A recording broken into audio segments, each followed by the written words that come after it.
is another day, is another project. But you're not surprised. Surely you're not. Well, yeah.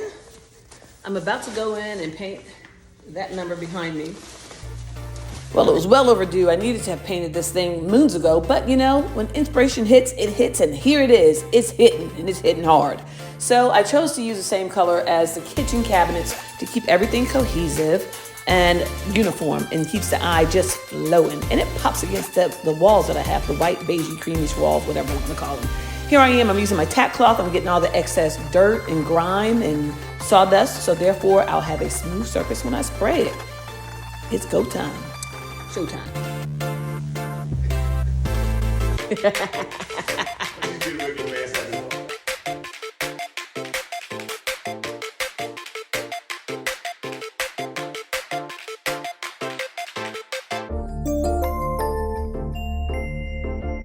All right, enough of the dancing, but you know that's always a part of my show. This is how it started. I used my Wagner spray gun. I taped and plasticed off all the areas. I would not spray the house or my furniture, more importantly. This is the concept. It all started with changing out those openings to arches, taping it up on the wall for the concept, and you can see here, these streets ain't loyal. They're charging a buck for this stuff.